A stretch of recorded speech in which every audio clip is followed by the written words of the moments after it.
आंध्र प्रांतीय किसान सभा, आंध्र प्रांतीय किसान सभा,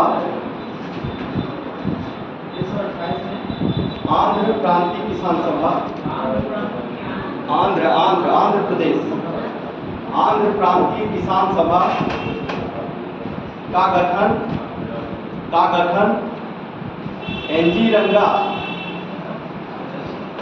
एनजी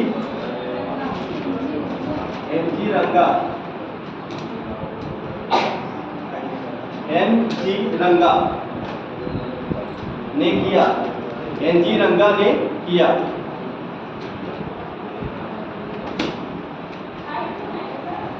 तब लिखिए, तब 1935 में एनजी रंगा एवं अन्य किसान नेताओं ने तब 1935 में एनजी रंगा एवं अन्य किसान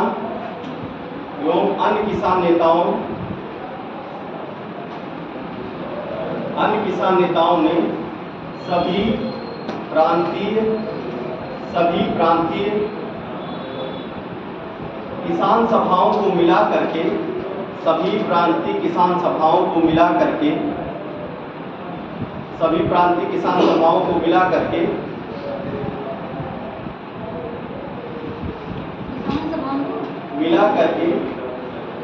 अखिल भारतीय किसान सभा की स्थापना 1936 में किया। सभी प्रांतीय किसान सभाओं को मिला करके अखिल भारतीय किसान सभा की स्थापना 1936 में किया। वैसे पूछेगा अखिल भारतीय किसान सभा की स्थापना कब हुई थी? 1936 में हुई थी। ठीक, इसमें लिखिए अखिल भारतीय किसान सभा का पहला सम्मेलन, अखिल भारतीय किसान सभा का पहला सम्मेलन 11 अप्रैल 1936 में, 11 अप्रैल 1936 में लखनऊ में हुआ। अखिल भारतीय किसान सभा का पहला सम्मेलन 11 अप्रैल 1936 में लखनऊ में हुआ। इसके अध्यक्ष स्वामी सहजानंद सरस्वती। डेट है 11 अप्रैल 1936, 11 अप्रैल 1936 पहला सम्मेलन 11 अप्रैल 1936 लखनऊ में हुआ। इसके अध्यक्ष स्वामी सहजानंद सरस्वती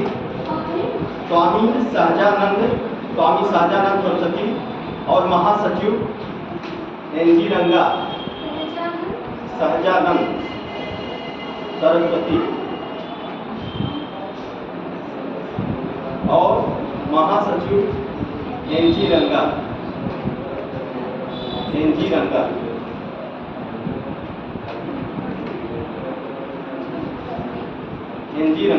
तो ये आपको देखना ना कि अखिल भारतीय किसान सभा की स्थापना कब हुई, तो कब हो रही है? 36 में। ये पूछेगा कि पहला सम्मेलन कहाँ पे हुआ था? लखनऊ में इसका पहला सम्मेलन हुआ था और इसके अध्यक्ष कौन थे? स्वामी सहजानंद। और महासचिव किसको बनाया गया था? एनजी रंगा को महासचिव बनाया गया था। तो ये क्वेश्चन पीटी में आपके पीसीएस क्वेश्चन में पूछ लेगा इस नाते। जैसे बिहार किसान सभा का कौन गठन किया? सहजानंद ने। और प्रांतीय आंध्र जो सभा किसानों की स्थापित की गई वो कौन किया है? एनजी रंगा। अब दोनों ने मिला करके एक अखिल भारतीय किसान सभा की स्थापना की।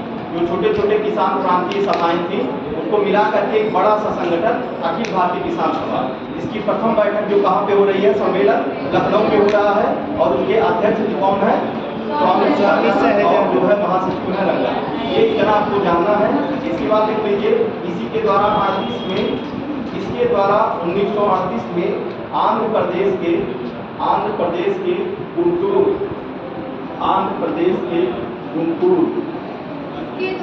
इसके द्वारा आंध्र प्रदेश के गुंटूर में 1938, इसके द्वारा 1938 में आंध्र प्रदेश के गुंटूर जिले में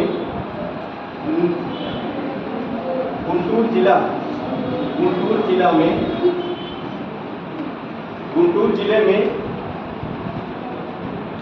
नेदुब्रोल नामक स्थान है। वहाँ पर जो है एक किसान स्कूल की स्थापना की जा रही है। नेदुब्रोल में पहला भारतीय किसान स्कूल बनाया गया। गुंटूर जिले में नेदुब्रोल नामक स्थान था, वहाँ पर पहला किसान स्कूल बनाया गया। ये आपका ये 38 में पहला किसान स्कूल था। पहला किसान स्कूल नेदुब्रोल।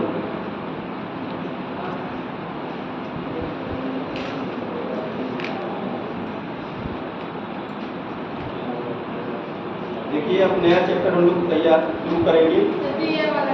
हाँ क्या बाकी था क्या? हाँ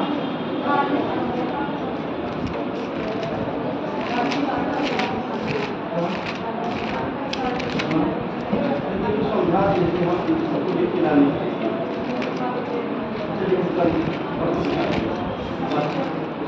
धार्मिक कारण क्यों है? एक पेज ज़्यादा से ज़्यादा एक पेज लेता आपके जैसे बहुत वो नहीं होता। देखिए 19वीं शताब्दी में धार्मिक और सामाजिक आंदोलन, तो 19वीं शताब्दी में जो हुआ था धार्मिक सामाजिक आंदोलन, जिसको socio religious movement 19th century कहा जाता है। तो इसमें आप देखेंगे 19वीं सदी में धार्मिक सुधार आंदोलन क्या था। 19वीं शताब्दी में धार्मिक सामाजिक सुधार आंदोलन, 19वीं शताब्दी में धार्मिक सुधार आंदोलन, धार्मिक सामाजिक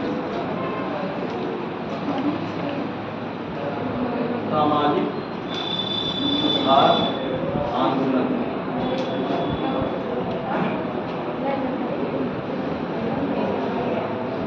ये चैप्टर है आपका 19वीं शताब्दी में धार्मिक सामाजिक सुधार आंदोलन। ये क्या था, इसका कारण, ये क्यों हुआ, पहले हम लोग कारण पर चर्चा करेंगे। इसी कारण पर चर्चा करेंगे, इसका कारण क्या था कि धार्मिक सुधार आंदोलन हुआ है, ऐसी स्थिति क्यों बनी। देखिए कि आप मध्यकाल में देखेंगे कि धार्मिक सुधार आंदोलन इसी तरह कबीर थे, नानक थे, उस समय किया। अब ये जो है आधुनिक भारत में धार्मिक सुधार आंदोलन हो रहा है। इसका कारण क्या था? इसमें हम कई पक्ष हैं, जैसे कि आर्थिक राजनीतिक पक्ष है, आर्थिक पक्ष है, सामाजिक पक्ष है, और मतलब कई पक्ष है उसमें। ये सभी पक्षों पे हम चर्चा करेंगे। पहला राजनीतिक पक्ष है, फिर सामाजिक पक्ष है, आर्थिक पक्ष है, ये सब इस पर हम चर्चा करेंगे कि कारण क्या था कि हम धार्मिक सामाजिक सुधार आंदोलन किया गया है। अब इसके बाद जो है कौन कौन थे उसमें नेता थे, उनके बारे में एक एक करके हम विस्तार से बताएंगे। तो पहले हम राजनीतिक कारण देखेंगे। देखिए राजनीतिक कारण में क्या था कि जो है आप देखेंगे कि इस समय आप देखेंगे मुगल सत्ता जो है, मुगल सत्ता का पतन हो चुका था, और जो स्थिति थी मतलब जो केंद्रीय सत्ता एक तरह से खत्म हो चुकी, केंद्रीय सत्ता। और आप देखे थे कि कहीं मराठा, कहीं वो, एक तरह से अंग्रेजों ने पूरा कब्जा कर लिया था। और इतनी शोषण परक नीतियों के कारण जो है यहाँ के समाज को ऐसा मतलब गरीब तबका बन गया था समाज, कि जब पैसा रुपया नहीं होता है तो क्या होता है, समाज जो है किसके तरफ भागता है, अंधविश्वास की तरफ, धार्मिकता की तरफ, किस तरह भागते हैं। तो ये राजनीतिक कारण जो है, अंग्रेजों ने क्या किया था, एकदम पूरी आर्थिक व्यवस्था को ही तोड़ दिया था। और आर्थिक व्यवस्था जब टूट गई तो क्या हुआ, लोग गरीब हो गए। अभी देखिए जो गरीब गांव में रहते हैं, हम लोग रहते हैं, तो क्या होता है, जो पढ़े लिखे नहीं है अंधविश्वास की तरफ भागे, मतलब अंधविश्वास की तरफ, कुछ नहीं हो रहा, बहुत परेशान है, उस बाबा से झाड़ फूस करा लो, वहाँ पे चले जाओ, वहाँ पूजा कर लो, यहाँ कर लो, ये सब। तो ये उसमें बहुत ज़्यादा पलट चुका है। और इसी में देखेंगे कि जो सामाजिक कारण में आप देखेंगे कि क्या हुआ कि सामाजिक कारणों में जैसे कि शिशु बाल हत्या, मतलब बच्चों की, लड़कियों की क्या होता था इसमें, जब शादी वादी करना भाई ज़्यादा पैसा वैसा लगता था, तो कंडीशन ये थी कि मतलब पैदा होते मार देते थे, ये कंडीशन थी। पहले जो स्थिति थी, तो शिशु हत्या जो होती है वो वही है बच्चियों की हत्या, लड़कियों की पहले जो है हत्या कर दी जाती छोटे पर। फिर बाल विवाह था, बाल विवाह ये भी एक कुरीति में आती है। बाल विवाह जो है, बाल विवाह आप देखेंगे, बाल विवाह छोटे अभी भी कहीं कहीं होता चलता है। बाल विवाह जो है आप देखेंगे कि हाँ, अरे यहाँ पर भी अभी है, जो छोटे वो हैं, वो आप देखेंगे अपने गाँव में अभी छोटे बच्चे पर भी शादी कर दी जाती है। तो ये भी एक कुरीतियाँ होती हैं, अभी भी है, अभी अब कम है, बाल विवाह कम है, लेकिन फिर भी जो पूरा गांव में आप जाएंगे, बिहार साइड में जाएंगे, या फिर यही उत्तर प्रदेश के बहुत ज़्यादा जो पिछड़ा गांव है, वहाँ पर अभी देखेंगे कि 13, 14, 15 साल में शादी कर दी जा रही है। गौना वाला सिस्टम है, बाद में आता है, ये सब सिस्टम है असम में। हाँ, असम में तो ये था। इसके बाद सती प्रथा जान ही रहे हैं। तो समाज में जो है इतनी कुरीतियाँ, उस समय इतने वो थे, आडम्बर थी, कुरीतियाँ थी कि सती पर देखिए बाल विवाह था। इसके बाद फिर ये जो बच्चियों की हत्या की जाती थी, इसके बाद फिर पर्दा प्रथा जान ही रहे हैं कि अब आज जो स्वतंत्र होकर आप लोग यहाँ आई है ना, पहले इतना पर्दा प्रथा था कि सबसे ज़्यादा उसमें जो है औरतों के लिए जो है विकास में बाधक था पर्दा प्रथा।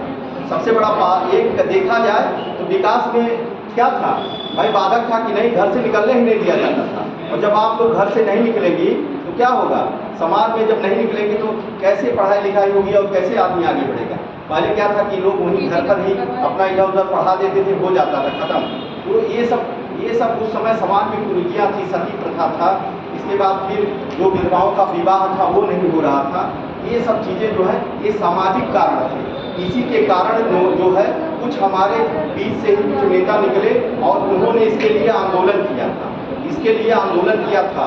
और इसी में और देखेंगे कि जो औरतों के अधिकार के लिए भी लड़ा गया इसमें, कि उनको शिक्षा दिया जाए, उनको बराबरी का अधिकार दिया जाए, ये सब चीज़ें आई सामाजिक में। और उसके बाद धार्मिक कारण क्या था, धार्मिक कारण देखेंगे इतना ज़्यादा आडंबर उसमें फैल गया था। और जो है उसमें आडंबर इतना ज़्यादा फैल गया, इसमें देखेंगे कि क्या होता था, पूजा पाठ में जो है देखते हैं कि गाँव पर जो पढ़े लिखे लोग नहीं हैं उसमें वो करके और इतना ज़्यादा वो कर देते हैं कि परेशान हो जाते हैं। तो ये धार्मिक कारण भी एक बना, जैसे उसमें धार्मिक कुरीतियाँ। इसके बाद फिर जो आडंबर उसमें थे धर्म के, और जो पुरोहितवाद था, जैसे पुरोहितों ने क्या किया कि पहले इस समय क्या था, पुरोहितों जो कह दिया वही मान लिया जाता था। तो ये सब भी, तो जब कुछ लोगों ने हमारे धर्म से निकले जो लोग नेता लोग, उन्होंने कहा और आगे जो देखा समाज, उससे लगा उनको कि नहीं, हमको चेंज करना चाहिए, इसमें चेंजेज लाना चाहिए। तो ये सब चीज़ें जो हुई, तो ये कारण बनी जो है धार्मिक सुधार आंदोलन की। जो सती प्रथा था, आप देखेंगे सती राजा राम मोहन राय ने सती प्रथा के लिए जो है इनके साथ कुल इनकी जो भाभी थी ये सती हो गई थी। मतलब इतने बड़े ये मतलब अभी राजा राम मोहन राय के बारे में पढ़ाएंगे तो आप समझेंगे कि कितने, मतलब 12 भाषाओं के जानकार उस समय थे, 12 भाषाओं के जानकार थे, पढ़े लिखे थे।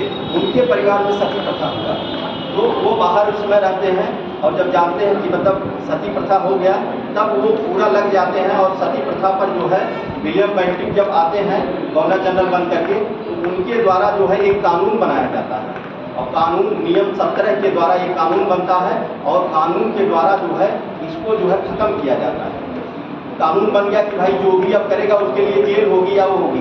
तो भाई डरे के लोग ना, जब कानून जब बन जाता है, जैसे चोरी का कानून है, हत्या का वो बना हुआ है, धारा है कि भाई 302 लग जाएगा, इतना लग जाएगा, तो डरते हैं ना। तो इसी नाते जो है विलियम बेंटिक ने कानून बना गया, नियम 17 के द्वारा जो है सती प्रथा का अंत कर दिया गया। तो ये सब कानून बनाए गए, तो जो आडंबर थे, जो कुरीतियाँ थी, वो खत्म हुई धीरे धीरे। तो यही कारण था जो है आप 19वीं शताब्दी में हम इसमें देखेंगे कि विवेकानंद हैं, इसके बाद की स्वामी दयानंद सरस्वती हैं, राजा राम मोहन राय हैं। इन्होंने जो है समाज में अब यहाँ को देखते हुए, और फिर बाहर जैसे राजा राम मोहन राय जो है ये पाश्चात्य शिक्षा के भी समर्थक थे।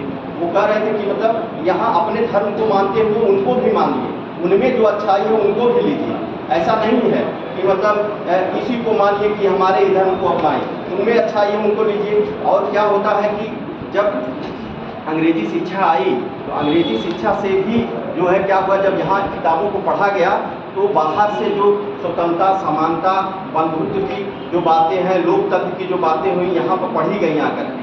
भाई जो फ्रांस की क्रांति, स्वतंत्रता, समानता, बंधुत्व वहीं से लिया गया। तो जब अच्छी अच्छी किताबें अंग्रेजी जो आई यहाँ पर लोग पढ़े, तब पता चला ना कि समाज में क्या है। बहुत हमारे उतनी अच्छी किताबें नहीं थी, लेकिन जो है जो अंग्रेज़ों की किताबें आई उनसे भी, और अंग्रेज़ों ने भी जो है यहाँ की किताबों को जो है क्या किया, ट्रांसलेट करा करके यहाँ के बारे में पढ़ा। तो उनका जो है यहाँ के सामाजिक जो भी मुद्दे थे उनको जो है, जैसे सती प्रथा हुआ, ठगी प्रथा हुआ, ये जो बाल हत्या, जो शिशु हत्या है, इस सब के लिए कानून अंग्रेज़ ने ही बनाया था, अंग्रेज़ों ने ही सब पर कानून बनाया। तो ये सब चीज़ें थी, इसी सब चीज़ों को लेकर के जो है एक आंदोलन होता है, जिसे क्या कहा गया, धार्मिक सामाजिक आंदोलन, धार्मिक सामाजिक सुधार आंदोलन के नाम से इसे जाना गया। और इसमें जो है पहले हम देखेंगे किसको, राजा राम मोहन राय, ठीक, राजा राम मोहन राय को इसमें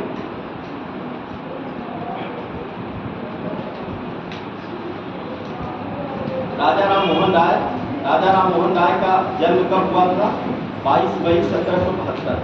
राजा राम मोहन राय का जन्म होता है 22 मई 1772 को, और ये बंगाल के हुगली जिला है, वहीं पे उनका जन्म हुआ था। और ये शुरू में क्या होता है कि इनके पिता से इनका मतभेद हो जाता है, किस कारण, ये जो है मूर्ति पूजा की विरोधी, पिता से कि माता से? नहीं, पिता से पिता से ही, हाँ, पिता की डेथ 1803 में हुई। इन्हीं से पिता से मतभेद होने के कारण जो है, कारण क्या था, वही मूर्ति पूजा का जो है, ये मूर्ति पूजा को नहीं मानते और पिताजी की मूर्ति पूजा को मानते थे, उसी को लेकर के मतभेद हुआ। और ये यहाँ से फिर चले गए नेपाल चले जाते हैं, और वहाँ पे नेपाल जब जाते हैं तो वहाँ पे बौद्ध धर्म के बारे में शिक्षा लेते हैं। तब 1803 में इनके पिता की जब मृत्यु हो जाती है, तब ये फिर वहाँ से वापस आते हैं, बंगाल वापस आते हैं। और 1803 से लेके 1814 तक जो है ये अंग्रेज, एक डिग्बी नाम का अंग्रेज था, उनके यहाँ दीवान का काम करते हैं, मतलब अंग्रेजों के यहाँ रह करके इन्होंने काम किया, मतलब 1803 से लेकर के 1814 तक इन्होंने, राजा राम मोहन राय ने यहाँ पर काम किया। 1803 से 14 तक जो है कहाँ पर, यही बंगाल में अंग्रेजों के यहाँ रह करके जो है दीवान का काम किया था, जॉन डिग्बी नाम का अंग्रेज था उन्हीं के। अब उसके बाद इनकी ये जो है 12 भाषाओं की जानकार थे, मतलब अंग्रेजी, फारसी, आप देखेंगे उर्दू, इसके बाद फिर लैटिन भाषा, अंग्रेजी भाषा, मतलब इनको 12 भाषाओं का, फ्रांसीसी भाषा, 12 भाषाओं की जानकार थी। और इनकी जो कुछ पुस्तकें हैं वो इम्पोर्टेंट है, उसको पढ़ना जरूरी है, पुस्तकें जरूर पूछ लेता है। राजा राम मोहन राय की जो पुस्तकें हैं वो इम्पोर्टेंट है, वो पूछ लेता है, तो पुस्तकों को आप लोग लिख लीजिएगा।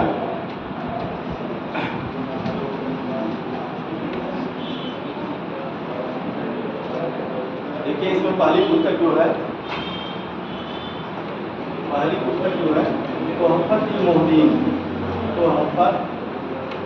तोहफत मोहद्दीन, मोहद्दीन, ये पुस्तक इनकी जो है ये फारसी भाषा में लिखी गई पहली पुस्तक है, फारसी भाषा। और यह जो है एकेश्वरवाद की देन, एकेश्वरवाद का वरदान इसे कहा जाता है। मतलब ये एक ईश्वर को मानते थे, मूर्ति पूजा का खंडन किया है इन्होंने, तो एकेश्वरवाद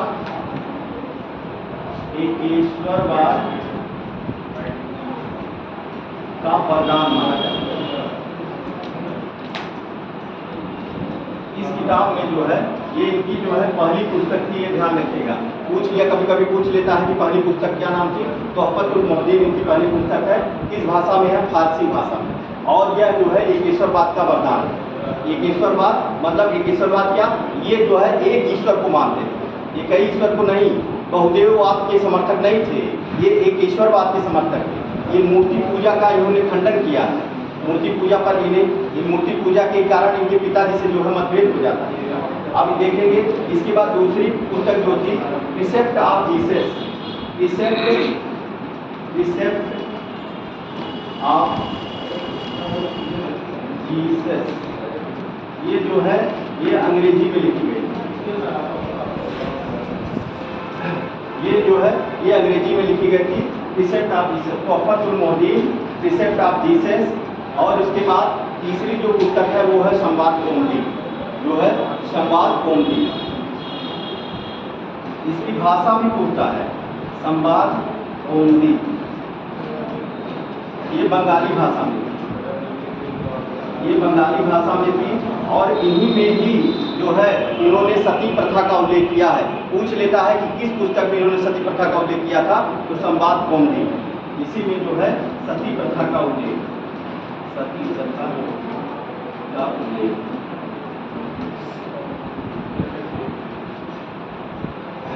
संवाद कौमुदी में क्या है, सती प्रथा का उल्लेख करते हैं।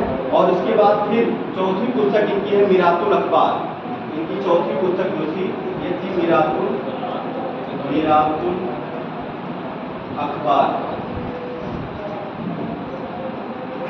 ये भी फारसी भाषा में थी, फारसी भाषा। और पांचवी जो पुस्तक है वो ब्रह्मनिकल मैगजीन, ब्रह्मनिकल मैगजीन जो है ये इनकी पांचवी पुस्तक है,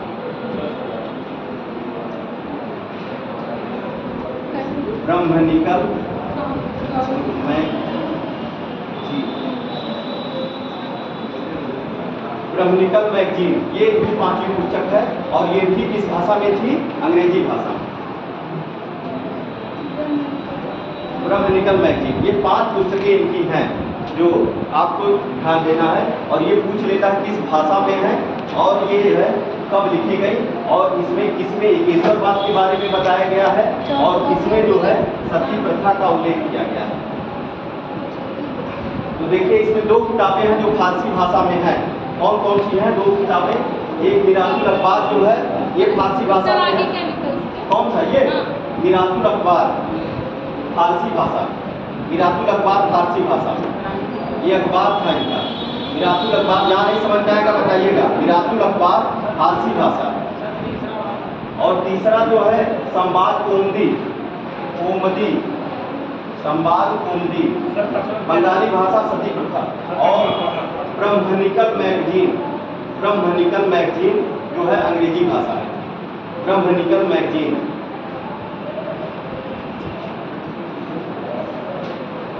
ब्रह्मनिकल मैगजीन,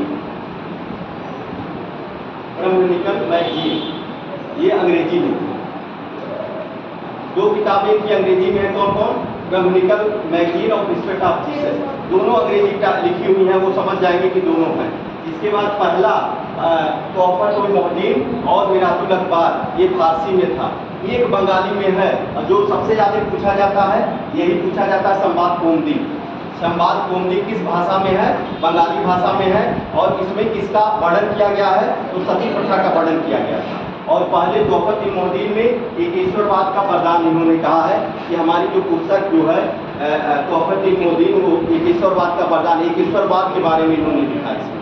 ठीक, तो ये आपको 5 पुस्तकें इसकी जाननी है। ठीक, 5 पुस्तकें जाननी है। हाँ क्या इसके बारे में दिखाइए, बारे में किताबों के पहले हाँ, तो बारे में ही इनकी बारे भाई इनके बारे में भी है। जैसे आपको हम बताए शुरू में कि राजा राम मोहन राय का जन्म कहाँ पे हुआ, बंगाल में हुआ, बंगाल में हुआ और हुगली नामक स्थान पे। अब इसके बाद जो है इनके बारे में ये बताए कि जो है इनके पिता से क्या हुआ, इनका अनबन हो गया। और हाँ भाई, और तो हम तो किताब, अरे उसमें पिता, हमारे किताबों में पिता लिखा है, आप लोग कैसे माता करें। हाँ, माता लिखा है, किस किताब में लिखा है माता, अब वही चीज़ इसकी पांडे में। अच्छा चलिए हम देखते हैं, कोई देखिए अगर इसके पांडे रखा हो, माता लिखा हो। अभी उसमें यही है कि देखिए अनबन भी हो जाता है। 1803 में उनके पिताजी मृत्यु होते हैं, तब वो घर वापस आते हैं। हाँ, अगर कोई किताब रखा हो तो वहाँ जरूर इसके पांडे रखे हैं, एकाध लोग रखते हैं। तो जरूर वहाँ पे देख लीजिएगा, क्योंकि हमने तो पढ़ा पिता में, लेकिन चलिए उसमें पिता माता का बहुत वो नहीं है, उसको देख लिया जाएगा, ठीक है। फिर इनको जो है इनके बारे में ही ये 5 पुस्तकें हैं, इनके बारे में ही अभी चल रहा है। तो जो है अब इनको जो है क्या क्या कहा गया, अभी हम लाइन से उसको लिखवा देंगे, किताब लिख लीजिए, अभी सीक्वेंस में हम लिखा देंगे कि जो है देखिए राजा राम मोहन राय का जो जन्म हुआ था कहाँ पर हुआ था, बंगाल के हुगली नामक स्थान में हुआ था। और ये जो है ये क्या होता है कि इनके पिता या माता से मतभेद होने के कारण ये चले जाते हैं कहाँ पे, नेपाल। और नेपाल में जाने पर वहाँ पे बौद्ध धर्म की शिक्षा का ज्ञान लेते हैं वहाँ पे। फिर 1803 में आप देखते हैं कि जब उनके पिता की मृत्यु हो जाती है तब वो वापस आते हैं और यहाँ पर जो है एक अंग्रेज से जॉन डिग्री उनके यहाँ रह करके 1803 से लेकर के और 1814 तक जो उन्होंने अंग्रेजों के यहाँ काम किया। और फिर इनके अंदर देखेंगे कि इनकी शिक्षाएं जो थी ये जो है 12 भाषाओं के जानकार थे, 12 भाषाओं के जानकार थे। अब देखिए इसी में देखिए किताबों को 3-4 भाषा में यही बता दिया, अंग्रेजी में, फारसी में और जो है बंगाली में, तो 12 भाषाओं को जानते थे। और इनको जो है कुछ उपाधियाँ भी दी गई हैं, जो उपाधियाँ कभी कभी पूछ लेता है। इनको जो है उपाधियाँ दी गई है, जैसे आधुनिक भारत का पिता, जैसे इनको जो ऐसे सब पूछा जाता है तो इसमें पूछा जाता है जैसे कि इसको आधुनिक भारत का पिता कहा जाता है, तो इनको आधुनिक भारत का पिता, भारतीय पुनर्जागरण का जनक, मतलब कई नामों से जाना गया है। आधुनिक भारत का पिता इन्हें कहा जाता है और जो है भारत में पुनर्जागरण का जनक कहा जाता है। और क्या कहा जाता है, नव प्रभात का तारा कहा जाता है। कई शब्द हैं, कई चीज़ें हैं। भारतीय राष्ट्रवाद के जनक और जो है सुधारवादी आंदोलन के समर्थक, ये कई नामों से। और इन्हें एक राजा की भी उपाधि दी गई थी। राजा की उपाधि को कौन दिया था? अकबर द्वितीय ने राजा की उपाधि दिया था। अकबर द्वितीय जो थे ये मुगल बादशाह के अंतिम राजाओं में से एक थे और इन्हीं की जो है पेंशन के लिए गए थे, कहाँ पे? इंग्लैंड में गए थे पेंशन मांगने के लिए। जो है कि जो है अकबर द्वितीय को अंग्रेजों से रिक्वेस्ट किए कि अरे अकबर द्वितीय की पेंशन आप लगवा दीजिए, तो वो मानते नहीं हैं।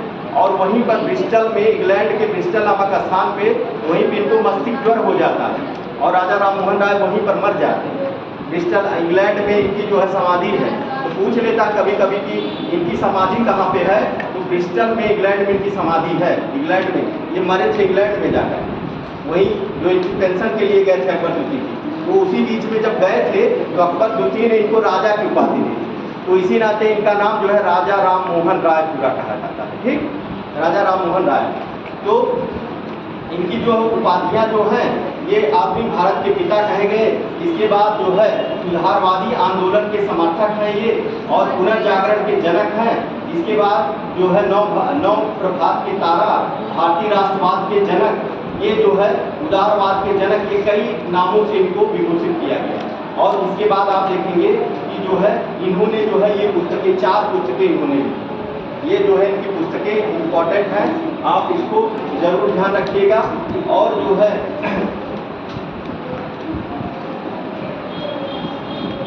अब इनका विचार देख लीजिए। अब यहाँ तक लिखा थे पहले, तब चलिए बीच बीच में लिखाते रहने तो अचानक लिखना पड़ेगा ना। लिखिए, हेडिंग डाल लीजिए राजा राम मोहन राय। तो ये राजनीतिक कारण है। हाँ, शुरू में हेडिंग डाल लीजिए राजा राम मोहन राय। कारण तो बता दिए हैं, उसको लिख करके आप लाइएगा। राजनीतिक, आर्थिक कारण, देखिए उसमें कौन कौन सा कारण है। जो भारतीय सुधार आंदोलन जो ये हुआ था, सामाजिक सुधार आंदोलन, इसमें पहला कारण था राजनीतिक कारण, दूसरा था सामाजिक कारण, तीसरा था धार्मिक कारण और राजनीतिक कारण, आर्थिक कारण। ये आपको कहीं से मिलेगा तो उसको लिख कर खिलाइएगा। देखिए जो लिखेगा जो आपका चैप्टर क्या है, 19वीं शताब्दी का धार्मिक सामाजिक सुधार आंदोलन, इसका कारण, इसके कारण में आपको क्या लिखना है, इसके कारण में हेडिंग डाल लीजिए। जो है पहला जो लिखना है राजनीतिक कारण, राजनीतिक कारण, सामाजिक कारण, सामाजिक कारण, धार्मिक कारण, धार्मिक कारण, आर्थिक कारण, आर्थिक कारण, ये 4 लिख के लाइएगा। राजनीतिक हो गया, सामाजिक हो गया, धार्मिक हो गया और आर्थिक हो गया। इसमें जो कहिएगा उसको एक बार फिर से बता देंगे, आप अपने आप से लिख के इसको लाइए। हाँ, फिर राजा राम मोहन राय लिख लीजिए, लिखिए राजा राम मोहन राय। राजा राम मोहन राय, इनका जन्म 22 मई 1772 को 22 मई 1772 को 22 मई 1772 को बंगाल के हुगली जिले में 22 मई 1772 बंगाल के हुगली जिले के राधानगर, बंगाल के हुगली जिले के राधानगर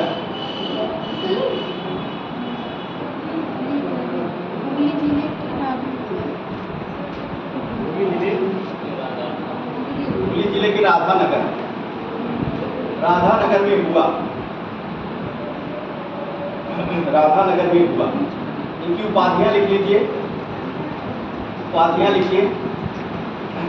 आधुनिक भारत के पिता, आधुनिक भारत के पिता, नंबर 1 आधुनिक भारत के पिता, भारत में पुनर्जागरण के जनक, आधुनिक भारत के पिता, आधुनिक भारत के पिता, भारत में पुनर्जागरण, भारत में पुनर्जागरण के जनक, भारत में पुनर्जागरण के जनक, भारत में पुनर्जागरण के जनक,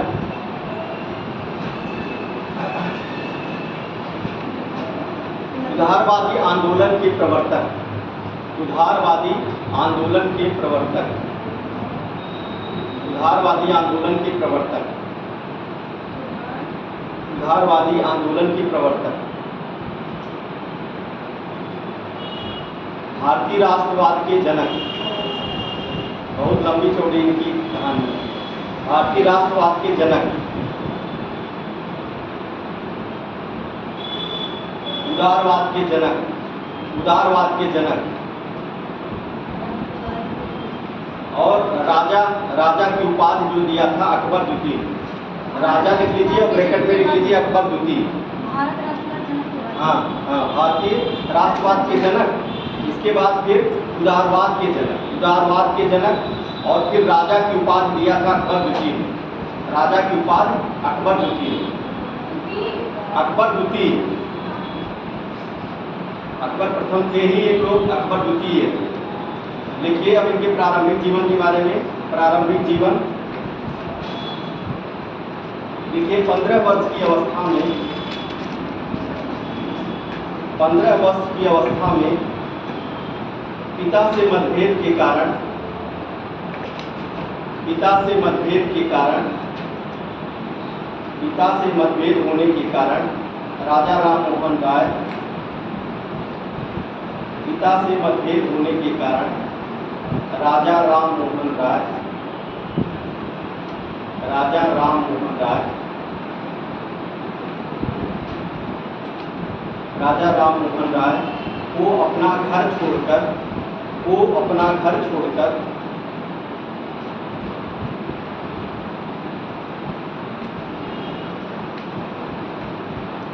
नेपाल जाना पड़ा, नेपाल जाना पड़ा।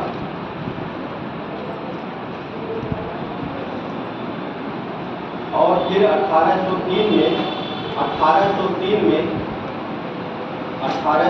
में पिता की मृत्यु के बाद, 1803 में पिता की मृत्यु के बाद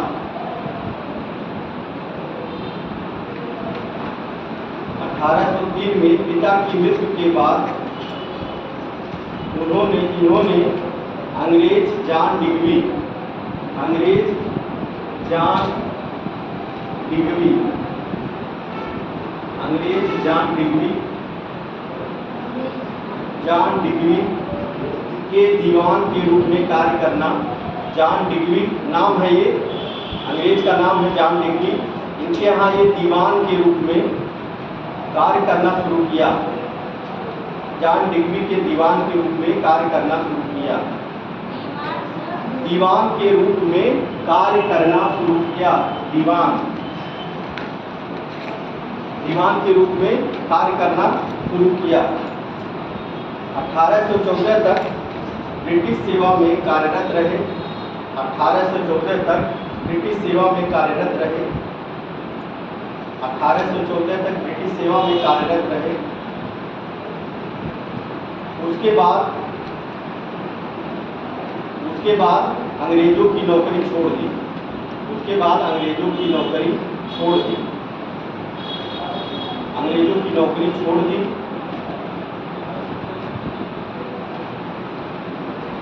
नौकरी छोड़ दी। दिल्ली के राजा राम मोहन राय विभिन्न भाषाओं के जानकार थे। राजा राम मोहन राय विभिन्न भाषाओं के जानकार थे। विभिन्न भाषाओं के जानकार थे। जैसे लिख लीजिए, जैसे हिंदी बंगाली,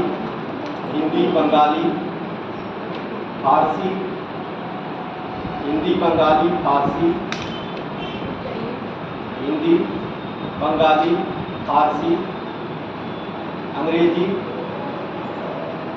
अंग्रेजी फ्रांसीसी आदि 12 भाषाओं का ज्ञान था। आदि 12 भाषाओं का ज्ञान था। बताइए, 12 भाषा जानते थे?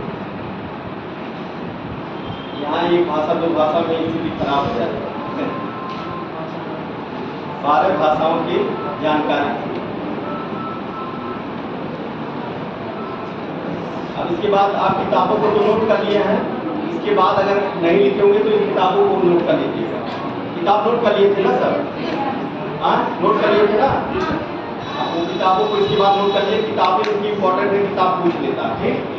और तो सब पूछेगा ही, लेकिन किताबें पूछ लेता है। इनकी उपाधियाँ जो दी गई हैं, उपाधियों से क्वेश्चन बनता है। और जो है, अब इसके बाद हम देखेंगे राजा राम मोहन राय का विचार क्या था, समाज के प्रति जो है इनका विचार क्या था। इनके विचार में हम देखेंगे, इनका विचार जो था, ये मूर्ति पूजा के समर्थक नहीं थे। मूर्ति पूजा को ये नहीं मानते थे। बहुदेववाद के समर्थक नहीं थे। मतलब वो एकेश्वरवाद के समर्थक थे। एक देवता को मानते थे, बहुदेवता को नहीं मानते थे। मूर्ति पूजा का इन्होंने खंडन किया है।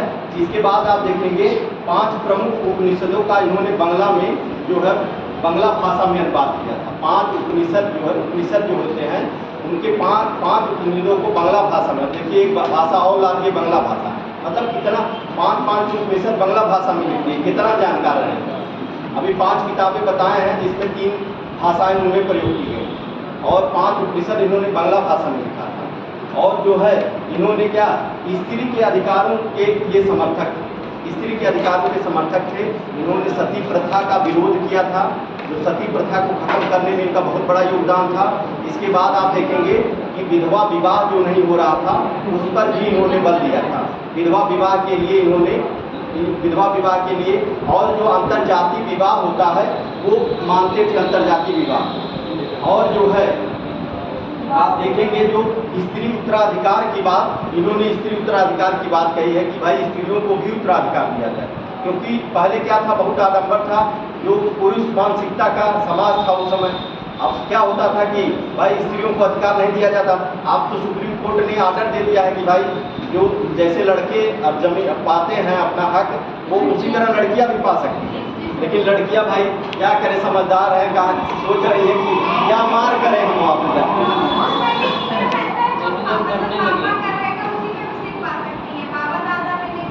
हाँ, वही तो समझदारी। देखिए फिर भी देखिए सुप्रीम कोर्ट, अब ये मामला अभी तक नहीं आया है। सुप्रीम कोर्ट नियम जो है, नियम वही तो बता रहे, सुप्रीम कोर्ट में नियम है कि भाई अब जैसे भाई अपना मारते हैं उसमें लड़कियों का भी अधिकार है। अब देखना तुम लोग जाकर के लड़ने मत लगना पापा से।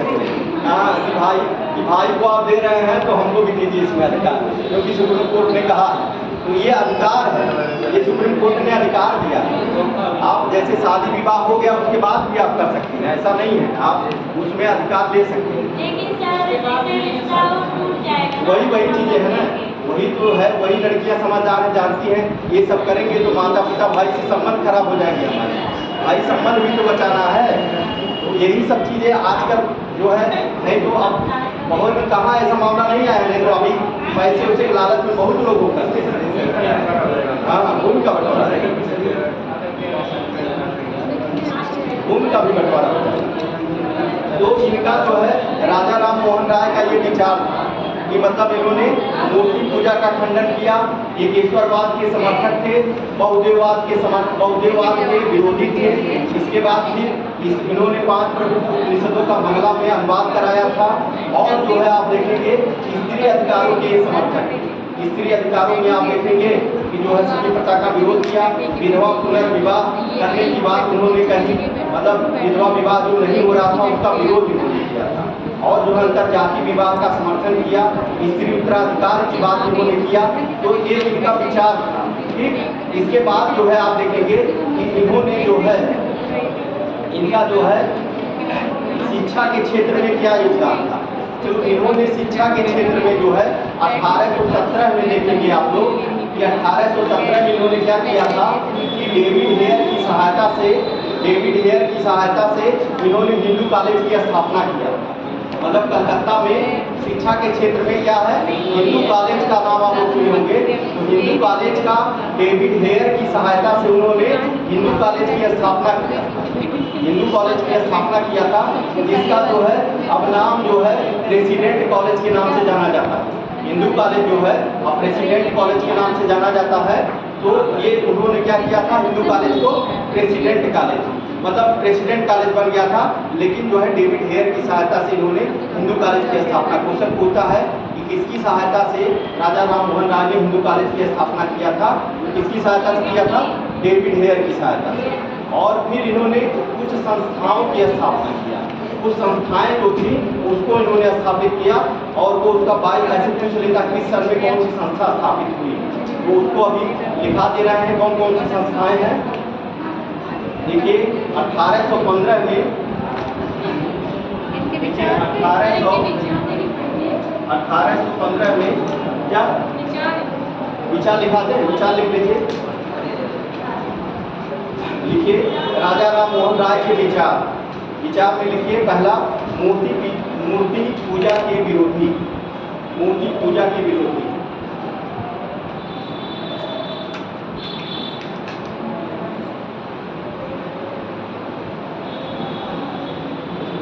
मूर्ति पूजा के विरोधी। फिर लिखिए अवतारवाद के विरोधी। अवतार जो माना जाता था कि ये भगवान का ये अवतार है, वो अवतार है, ऐसे बहुदेववाद भी कर सकते हैं इसको। बहुदेववाद के विरोधी या अवतारवाद के विरोधी। एकेश्वरवाद को मानते थे, एकेश्वरवाद को मानते थे, एकेश्वरवाद को मानते थे, एकेश्वरवाद को मानते थे।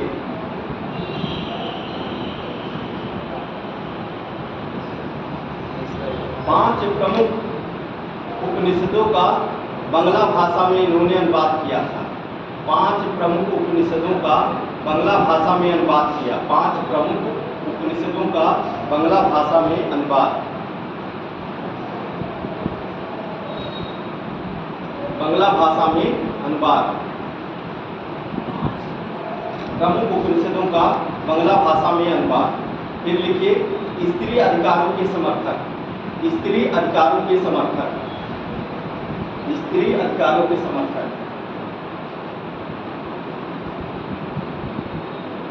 स्त्री अधिकारों के समर्थक लिख लीजिए पहला, बहुविवाह के विरोधी। इसी में लिख लीजिए स्त्री समाज के जो समर्थक थे उसमें स्त्रियों के लिए इन्होंने क्या किया वो लिख लीजिए। उसी में पॉइंट एक पॉइंट डाल के ऐसे लिख लीजिए। जैसे 5 पॉइंट का होगा तो 1 पॉइंट ऐसे लिखिए, 2 पॉइंट ऐसे। तो पहला पॉइंट लिखिए बहुविवाह के विरोधी, बहुविवाह के विरोधी। सती प्रथा के विरोधी, सती प्रथा के विरोधी। विधवा विवाह के समर्थक, विधवा विवाह के समर्थक। विधवा विवाह के जो है बहुविवाह के विरोधी, सती प्रथा के विरोधी। सतीवती प्रथा बताइए, ऐसी सभ्यताएं थी, ऐसे वो थे ये सब कैसे मतलब इतनी भीतर घटनाएं होती थी कि पति मर गया है, अब उसके बाद उसको ऐसे जिंदा जला दिया जाता है।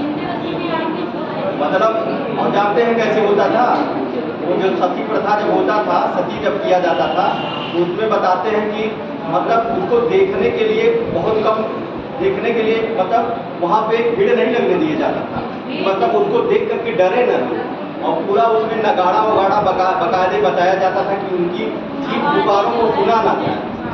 उनकी जो चीख पुकारें बताइए, किसी को मतलब जलते हुए ऐसे जिले ले जाके चूल्हे पे बैठा दीजिए और जलने लगे तो क्या इसी की, ये सब पता था क्या पहले से जबरदस्ती। और जो अच्छे अच्छे लोगों में था, अच्छे अच्छे राजा महाराजाओं में भी था।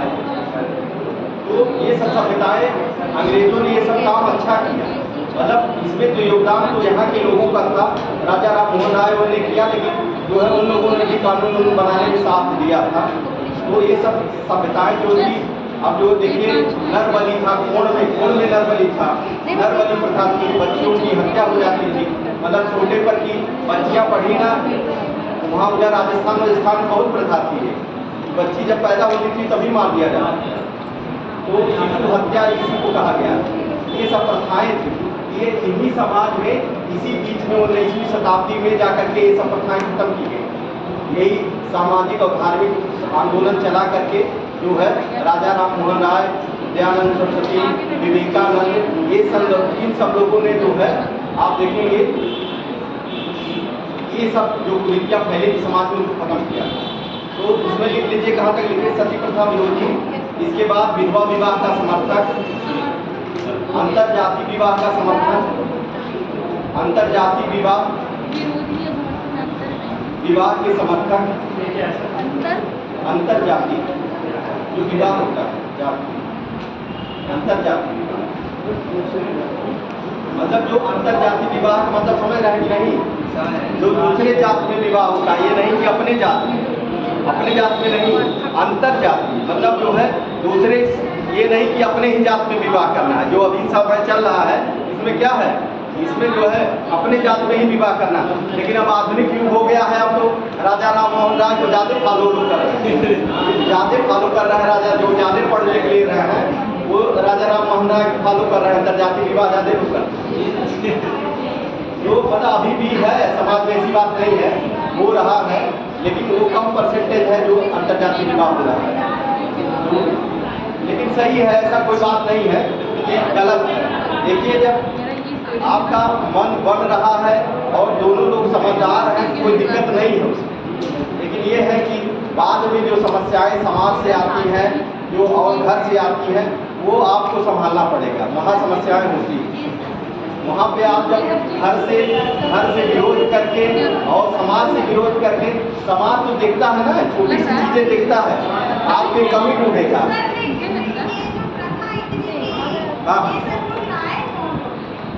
ये जो आडम्बर जो काम जो पुराने लोग थे, वो ये सभ्यताएं वही लोग लाए, जो पुरानी सभ्यताएं थी।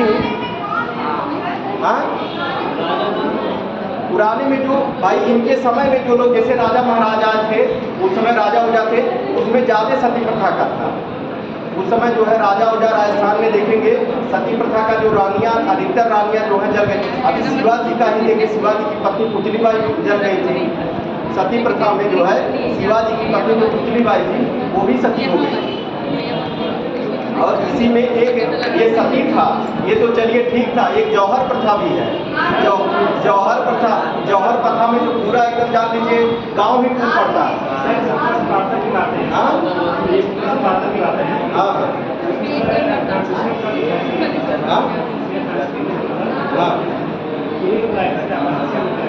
क्या लाए थे? नहीं लाए नहीं थे, लाए यहीं पर, किसी पे लाया गया नहीं है, ये भारत में ही बनता है। जौहर प्रथा जो अभी आप लोग देखे थे, कौन सी मूवी आई थी, रानी पद्मावती, देखिए वो पूरा कुंड बना रहता है, पूरा जाकर के सब्जी डाल दिया जाकर के उसी में जो है जल जाता है।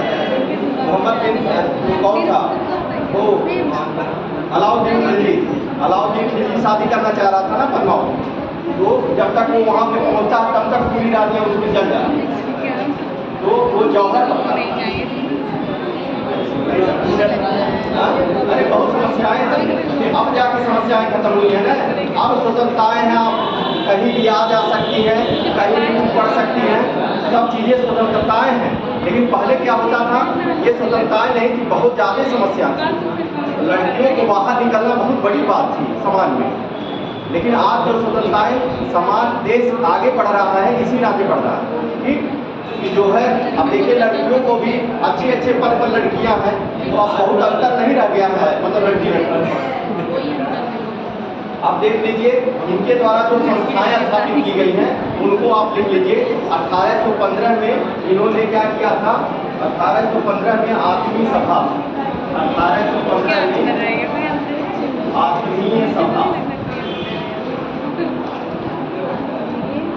1815 में आत्मीय सभा का इन्होंने गठन किया था। ऐसे पूछ लेगा आत्मीय सभा का गठन कौन किया था, राजा राम मोहन राय ने कब किया था, 1815 में। अभी इसको बताते हैं आत्मीय सभा क्या था। 16 में वेदांत सोसाइटी, 1816 में वेदांत सोसाइटी, वेदांत सोसाइटी, वेदांत सोसाइटी, वेदांत सोसाइटी। इसके बाद 1817 में आपने देखा हिंदू कॉलेज की स्थापना, हिंदू कॉलेज की स्थापना, 1817 में हिंदू कॉलेज की स्थापना हुई थी। और फिर 18 ये वेदांत सोसाइटी, सोसाइटी, सोसाइटी, सोसाइटी। इसके बाद देखेंगे कि वेदांत कॉलेज की भी स्थापना हुई है 1825 में, 1825 में वेदांत कॉलेज। हाँ, हिंदू कॉलेज की स्थापना कलकत्ता में, कलकत्ता में हुआ था डेविड हेयर की सहायता से। डेविड बनारस में नहीं है, बनारस में तो वो है कौन सा कॉलेज है, वो BHU है वो। हाँ, बनारस हिंदू कॉलेज, बनारस हिंदू कॉलेज वो अलग है BHU। ये कलकत्ता में पहला हिंदू कॉलेज की स्थापना, आप डालेंगे खाली हिंदू कॉलेज बनारस, ये बंगाल में स्थापित किया गया था। और आप हाँ कौन, मुंबई में पहली महिला विश्वविद्यालय की स्थापना हुई, प्रथम महिला विश्वविद्यालय की स्थापना मुंबई में हुई है। ये जो है ये बंगाल में है हिंदू कॉलेज, कन्फर्म है, इसमें मत डाउट करिए। बंगाल में स्थापित किया गया था। और 17 में हिंदू कॉलेज की स्थापना कौन किया था, इन्हीं ने डेविड हेयर की सहायता से किया था। काशी हिंदू विश्वविद्यालय की स्थापना, हाँ, काशी हिंदू विश्वविद्यालय की स्थापना, काशी हिंदू विश्वविद्यालय मदन मोहन मालवीय ने बनारस में किया था। हाँ, उसमें पहले एलिगेसेंट ने उसका मतलब दिया था आधारशिला, लेकिन फिर उसके बाद मदन मोहन मालवीय, बताएंगे सबको बताएंगे, अभी आएगा आगे। इसके बाद देखिए 15 में आत्मीय सभा, 16 में वेदांत सोसाइटी, और 17 में हिंदू कॉलेज की स्थापना, और 25 में वेदांत कॉलेज की स्थापना। और जो सबसे इम्पोर्टेंट इनका पढ़ना है 1928 में इसकी स्थापना की, अरे सॉरी 1828 में इसकी ब्रह्म समाज की स्थापना, 1828 में ब्रह्म समाज, ब्रह्म समाज की स्थापना। ये राजा राम मोहन राय की संस्थाएं, संस्थाएं।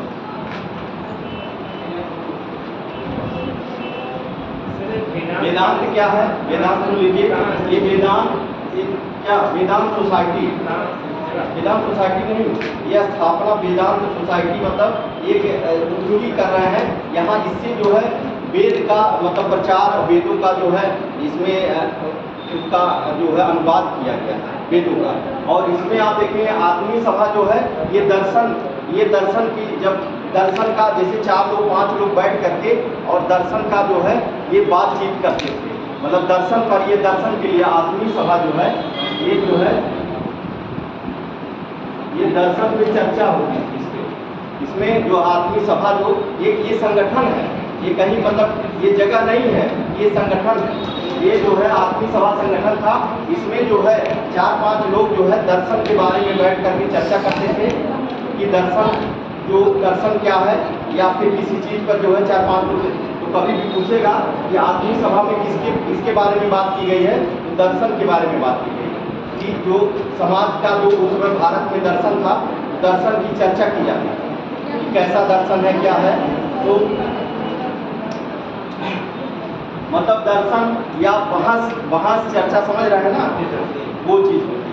वेदांत सोसाइटी, हिंदू कॉलेज की स्थापना हो गई, वेदांत कॉलेज की स्थापना हो गई। इसके बाद ब्रह्म समाज की स्थापना हमको जो पढ़ना है ये है मेन, और इसमें खाली डेट पूछेगा, पीसीएस में पूछ लेगा कि आत्मी सभा की स्थापना कब हुआ था, 1815 में। पूछ लेगा वेदांत सोसाइटी की 1816 में। देखिए लगातार है सीक्वेंस में, 15 में आत्मी सभा, 16 में वेदांत सोसाइटी, 17 में हिंदू कॉलेज की स्थापना, 25 में वेदांत कॉलेज और 28 में ब्रह्म समाज की स्थापना। अब इसी ब्रह्म समाज में आप देखेंगे जो है इसी को पढ़ना है ध्यान से हमको। ब्रह्म समाज जो है यहाँ पे कंफ्यूजन भी बहुत है ब्रह्म समाज में, यहाँ इसको बहुत ध्यान से पढ़िएगा। वेदांत, यहाँ ब्रह्म समाज कई भागों में टूटा है, और टूटा है किताबों में बहुत ज़्यादा गलती लिखी है। कभी जो है साधारण ब्रह्म समाज उनको बना दिया, उनको जो दूसरे समाज को उसको बदल दिया, मतलब कई जगह है। अभी हम आपको पूरा उसको क्लियर कर देंगे कैसे क्या है। इसको पहले देख लीजिए, इसको हो गया, ये नोट हो गया। अब चलिए लिखिए 28 में ब्रह्म समाज, 1828 में ब्रह्म समाज की स्थापना। नोट हो गया ये ना, मिटा दें।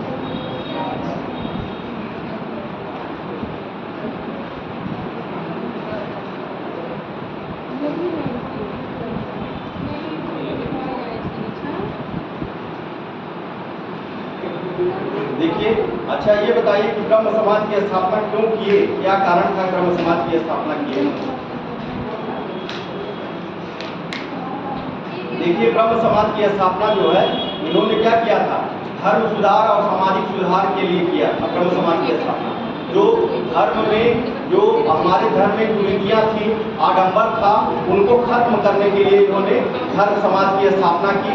और जो है आप देखेंगे कि जो समाज सुधार जैसे आपको बताया, सती प्रथा, और इसके बाद फिर बहु विवाह हुआ, पर्दा प्रथा हुआ, ये सब बाल विवाह हुआ, ये सब की ये जो सामाजिक कुरीतियाँ थी इनको खत्म करने के लिए इन्होंने, धार्मिक कुरीतियाँ और सामाजिक कुरीतियों को खत्म करने के लिए इन्होंने क्या लाया था, ब्रह्म समाज लाया था। अब ब्रह्म समाज में आप देखेंगे ब्रह्म समाज की स्थापना कब हो रही है, 20 अगस्त लिख लीजिएगा डेट, 20 अगस्त 1828 को जो है कहाँ पर किए थे, कलकत्ता में। 20 अगस्त 1828 में कलकत्ता में इसको स्थापित किए। 20 अगस्त 1828 को कलकत्ता में स्थापित किए। संस्थापक कौन थे, राजा राम मोहन राय।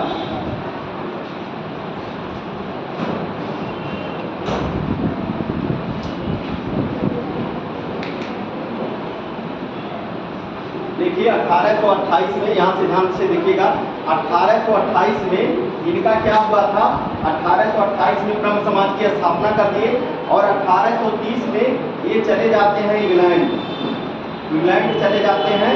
और क्यों इंग्लैंड जाते हैं, वही जो है आपको बताया गया था, अकबर द्वितीय के पेंशन के लिए इंग्लैंड जाते हैं। तो ये इंग्लैंड गए, क्यों गए, अकबर द्वितीय के पेंशन के लिए गए, पेंशन के लिए। और पेंशन के लिए वहीं पर गए अकबर द्वितीय के, और वहीं पर मतलब अंग्रेजों से बात भी किया कि मतलब उनकी पेंशन को लौटा दिया जाए, पेंशन दिया जाए। मुगल बादशाह है, इनको पेंशन दिया जाए, लेकिन पेंशन दिया नहीं गया, मना कर दिए। और वहीं पर इनकी तबीयत मस्तिष्क ज्वर हो जाता है, और मस्तिष्क ज्वर में जो देखेंगे कि वहीं पर ब्रिस्टल नामक, इंग्लैंड के ब्रिस्टल नामक स्थान पर मस्तिष्क ज्वर से इनकी मृत्यु हो जाती है। वहीं पर इंग्लैंड में इनकी मृत्यु हो जाती है। कहाँ, ये स्थान पूछा है, याद रखिएगा, ब्रिस्टल नामक स्थान है, वहीं पर इनकी मृत्यु हो जाती है। ठीक, कहाँ पर, ब्रिस्टल नामक स्थान पे इनकी मृत्यु हो गई थी। कब हुई थी, 1833 में, 33 में इनकी मृत्यु हुई। इसको लिखाएंगे अभी। अब देखिए 1830 से लेकर के 1833 में इनकी मृत्यु हो जा रही है। अब जो है ब्रह्म समाज की बागडोर कौन संभालेगा, पहली बात क्वेश्चन, यहाँ हर पॉइंट से क्वेश्चन बना जाने, हर पॉइंट से। 33 में जो है कौन संभालेगा, 33 में इनकी मृत्यु हो जाती है। अब ब्रह्म समाज की जो बागडोर संभाल रहे हैं वो कौन, रामचंद्र विद्या बागीश जो है, इनकी मृत्यु के बाद जो है 1833 में रामचंद्र विद्या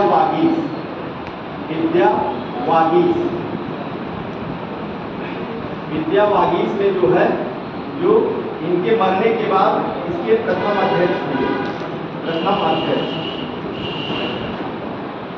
ब्रह्म समाज के जो है अगर पूछ लिया ऐसे क्वेश्चन पूछेगा कि जब राजा राम मोहन राय की मृत्यु हुई तो ब्रह्म समाज के पहले अध्यक्ष कौन बनाए गए थे? विद्या बागीश, इसके प्रथम अध्यक्ष बनाए गए। अब जो है 1833 हो गया ये। अब इधर आएंगे जो है 1833 से लेकर के और 1833 से लेकर के 1843 तक जो है आप देखेंगे फिर से जो है यहाँ पर चेंज होगा। और अब कौन बनाया जाएगा? यहाँ पर जो है जैसे रामचंद्र विद्या बागीश बनाए गए। अब विद्या बागीश के बाद फिर आप देखेंगे कि यहाँ पर जो है कौन बनाएंगे? तो द्वारिकानाथ टैगोर और देवेंद्रनाथ टैगोर। पहले द्वारिकानाथ टैगोर बनेंगे। द्वारिकानाथ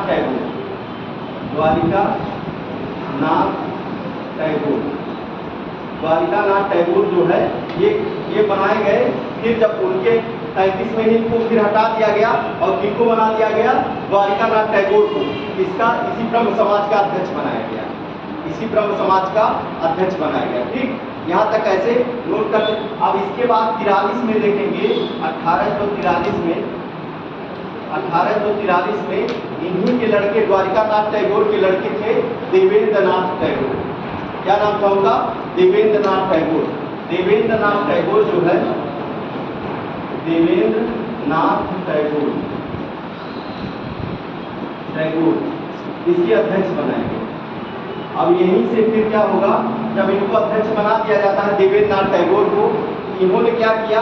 ब्रह्म समाज को और ऊंचाई पर ले गया। देवेंद्रनाथ टैगोर ने और ऊंचाई पर ले गया और इसमें जो है और काम किया। और इसके बाद जब देखेंगे देवेंद्रनाथ टैगोर के बाद फिर कौन आता है? केशव चंद्र सेन आते हैं। अब यहीं से मामला फंसेगा। केशव चंद्र सेन आ जाते हैं और केशव चंद्र सेन ने क्या किया? जब केशव चंद्र सेन कब आएंगे? इसी 43 के बाद 43 से 56 तक ये बने रहते हैं। कौन? देवेंद्रनाथ टैगोर। अब इनके बाद जो आएंगे केशव चंद्र सेन जब आते हैं इसी ब्रह्म समाज को क्या किया इन्होंने? अभी तक जो ब्रह्म समाज था वो केवल बंगाल में ही था। अब केशव चंद्र सेन ने इसको बंगाल से बाहर निकाल के मतलब अन्य प्रदेशों में फैला दिया। ये जो ब्रह्म समाज था इसको अन्य प्रदेशों में भी फैलाया और अन्य धर्मों के लोगों को भी इसमें लाया। तो इसमें क्या हुआ कि ये एक तरह से जो है इनकी और प्रभुत्ता बढ़ने लगी केशव चंद्र सेन की। और अध्यक्ष अभी ये जुड़े हैं, अध्यक्ष नहीं हुए हैं, अभी ये जुड़े थे, केवल देवेंद्रनाथ टैगोर ही अध्यक्ष थे। तब देवेंद्रनाथ टैगोर के लगा कि जो है इनकी ख्याति बढ़ रही है, तब क्या किया? इनको जो है ब्रह्म समाज से निकाल दिया। केशव चंद्र सेन को ब्रह्म समाज से देखेंगे आप कि 1865 में इनको ब्रह्म समाज से निकाल दिया। अब ब्रह्म समाज दो भागों में बट गया। एक जो है देवेंद्रनाथ टैगोर का ब्रह्म समाज, वो किस नाम से जाना गया? देवेंद्रनाथ टैगोर का जो है ब्रह्म समाज। और दूसरा जो था किसका था? केशव चंद्र सेन का ब्रह्म समाज। तो देवेंद्रनाथ टैगोर का जो ब्रह्म समाज वो आदि ब्रह्म समाज के नाम से जाना गया। जो देवेंद्रनाथ टैगोर का ब्रह्म समाज था वो आदि, जैसे देवेंद्र दा लगा हुआ है ना और आदि दा लगा है, देवेंद्रनाथ टैगोर ने आदि ब्रह्म समाज की स्थापना की। ठीक, और जो है केशव चंद्र सेन ने क्या किया था? भारतीय ब्रह्म समाज की स्थापना किया। अब यही क्वेश्चन ये बनता है कि भारतीय ब्रह्म समाज की स्थापना कौन किया था? तो भारतीय ब्रह्म समाज की स्थापना केशव चंद्र सेन ने और आदि ब्रह्म समाज की स्थापना कौन किया था? देवेंद्रनाथ टैगोर ने किया। ठीक, यहाँ तक समझ में आया आप लोगों को? इसके बाद भी अभी खंडन होगा इसमें। अब केशव चंद्र सेन जो है क्या किए? आदि ब्रह्म समाज ये बना लिए। अब इन्होंने ब्रह्म विवाह एक्ट पारित किया। एक जो है कानून लाया और कानून के माध्यम से इन्होंने एक ब्रह्म विवाह एक्ट लाया। अब ब्रह्म विवाह एक्ट क्या है? ब्रह्म विवाह एक्ट ये था कि लड़कियों की और पुरुषों की जो विवाह की आयु को उन्होंने बढ़ा दिया। लड़कियों की 14 वर्ष और लड़कों की 18 वर्ष कर दिया। कौन? केशव चंद्र सेन। मतलब विवाह की आयु जो छोटे उस पे हो जाता था विवाह, उसमें जो है इन्होंने क्या किया? उन्होंने एज बढ़ा दिया। ब्रह्म विवाह एक्ट लाया। ब्रह्म विवाह एक्ट जब लाया तो ब्रह्म विवाह एक्ट में आप देखेंगे उन्होंने क्या किया? लड़कियों की आयु 14 वर्ष और लड़कों की 18 वर्ष। लेकिन क्या हुआ कि केशव चंद्र सेन से भी एक गलती हुई। केशव चंद्र सेन ने क्या किया? उन्होंने जब मतलब वही देखिए एक्ट ला रहे हैं, ब्रह्म विवाह एक्ट बना रहे हैं और उसके बाद वही क्या कर रहे हैं? वही जो है अपने जो उनकी पुत्री थी 13 वर्ष की उसका विवाह जो है कूच बिहार के राजा से कर दिया। अब 13 वर्ष में विवाह, अभी एक्ट बना कितना, लड़कियों की आयु 14 वर्ष होनी चाहिए, लेकिन उन्होंने क्या कर दिया, 13 वर्ष की अपने ही पुत्री का विवाह जो है कूच बिहार में कूच बिहार के राजा से कर दिया। अब जो है क्या हुआ कि जब विवाह कर दिया तो फिर खंडन हुआ।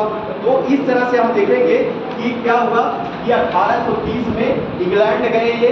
इंग्लैंड में कहाँ गए थे, इंग्लैंड में अकबर द्वितीय का पेंशन के लिए गए थे और पेंशन लेने गए थे। अंग्रेजों से कहा कि इनको पेंशन दिया जाए, मानते नहीं हैं और वहीं पर इनको क्या होता है, बीमार हो जाते हैं और यहीं पर उनकी ब्रिस्टल नामक स्थान में इंग्लैंड में इनकी मृत्यु हो जाती है। अब 1830 के बाद जो है 35 में ब्रह्म समाज का अध्यक्ष कौन बना दिया जाता है, पहली बार मरने के बाद रामचंद्र विद्या बागीश को पहला जो है इनको अध्यक्ष बनाया गया। अब इनके बाद जो है 1837 से 43 तक द्वारिकानाथ टैगोर थे। अब फिर 43 में आप देखेंगे कि जो है देवेंद्र नाथ टैगोर जो है इसके अध्यक्ष बने का 43 में। 33 से 43 जो थे कौन थे, द्वारिकानाथ टैगोर, इनके पिताजी थे, उन्हीं के लड़के हैं देवेंद्र नाथ टैगोर जो 1843 में इसके अध्यक्ष बने। अब क्या होता है कि जो है आप देखिए 1856 में क्या होता है, केशव चंद्र सेन जो है जो ब्रह्म समाज से जुड़ जाते हैं और इन्होंने ब्रह्म समाज को क्या किया, बंगाल से बाहर निकाला और जो है अन्य प्रदेशों में इसको फैलाया और अन्य धार्मिक लोगों को भी इसमें मतलब जगह दी। अब इससे क्या हुआ कि इनकी ख्याति और बढ़ी और देवेंद्र नाथ टैगोर को लगा जो है कि नहीं इनकी ख्याति हमसे, क्योंकि वो अध्यक्ष थे, तो इन्होंने क्या किया, केशव चंद्र सेन को ब्रह्म समाज से निकाल दिया, इनको हटा दिया। तो ब्रह्म समाज दो भागों में बट गया। कौन कौन से भाग में, दो भागों में। देवेंद्र नाथ टैगोर का कौन सा ब्रह्म समाज था, आदि ब्रह्म समाज कहलाया और केशव चंद्र सेन का क्या कहलाया, भारतीय ब्रह्म समाज कहलाया, भारतीय ब्रह्म समाज कहलाया।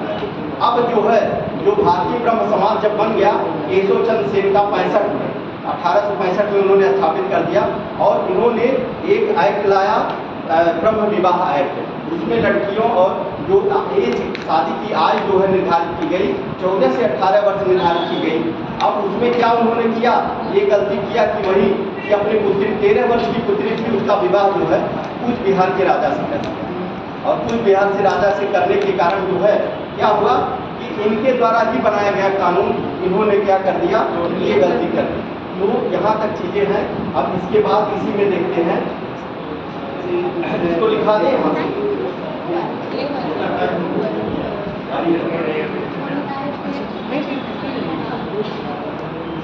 लिखा दें, यहाँ से लिख लीजिए, ऐसे लिखिए, यहाँ तक स्ट्रक्चर ये बना लिए हैं, बनाइए। 1828 समझ में आया है कैसे क्या है? ये थोड़ा सा टिपिकल है और चीज़ें किताबों में बहुत गलत भी दिया है। इसमें आदि ब्रह्म समाज और जो है भारतीय ब्रह्म समाज में बहुत गलती दी है किताबों में, तो इसको क्लियर रूप में आप लोग लिख लीजिएगा। इसको ऐसे स्ट्रक्चर बनाइए, बन गया, सब लोग बनाइए। देवेंद्र नाथ कब से कब तक थे? देवेंद्र नाथ कब से कब तक थे? देवेंद्र नाथ टैगोर 35 से लेकर 43 तक द्वारिकानाथ टैगोर और 43 से लेकर के जो है 65 तक, 65 में जो है उनका बटा हुआ था केशव चंद्र सेन। 1865 में फिर दो भागों में बट गया। नोट करिए,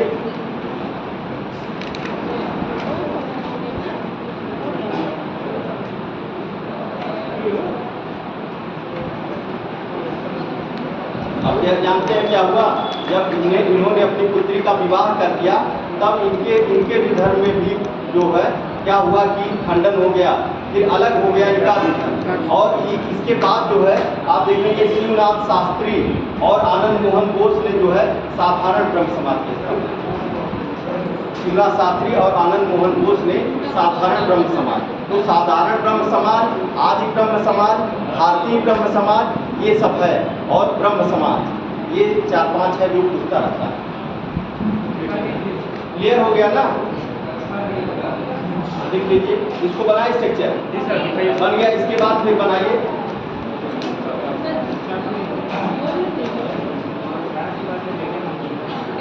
इसके बाद लिखिए 1865 1865 में 1865 में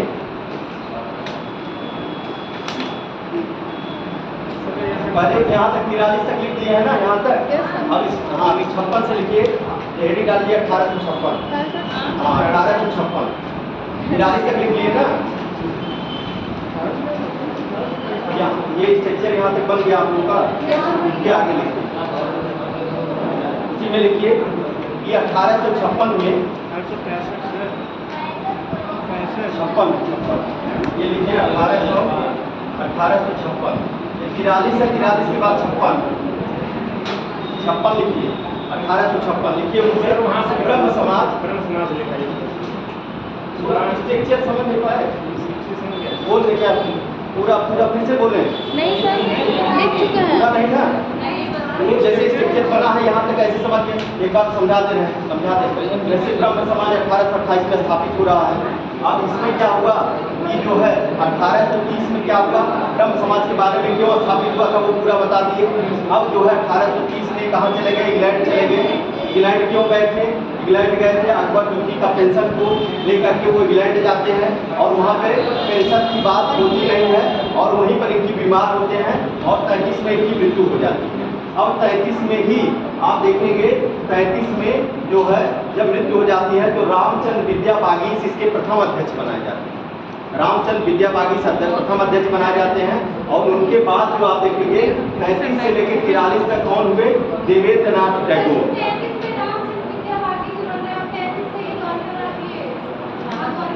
हाँ, 33 में ही, मतलब ये आगे 33 में फिर इनको हटा करके इनको बना दिया गया 33 में। फिर 33 से लेकर के 43 में द्वारिकानाथ टैगोर और जो है फिर 43 से लेकर के और 56 तक जो है 65 तक अभी 65 में उनका होगा 56 में तो आगे केशव चंद्र सेन, ठीक। तो 43 तक जो है देवेंद्रनाथ टैगोर थे। उसके बाद फिर 56 लिखिए 1856 किसको? विद्या बागीश को हटा करके देवेंद्रनाथ द्वारिकानाथ टैगोर ने जो है स्थापित हुए। हाँ, अब ये तो नहीं करता, क्यों हटाए? उसको देख के बताएं। जो है रामचंद्र विद्या बागीश और जो है 43 में द्वारिकानाथ टैगोर और फिर इसके बाद लिखिए, समझ नहीं रहे लग रहा, बिना मतलब चीजें कंफर्म, लेकिन चलिए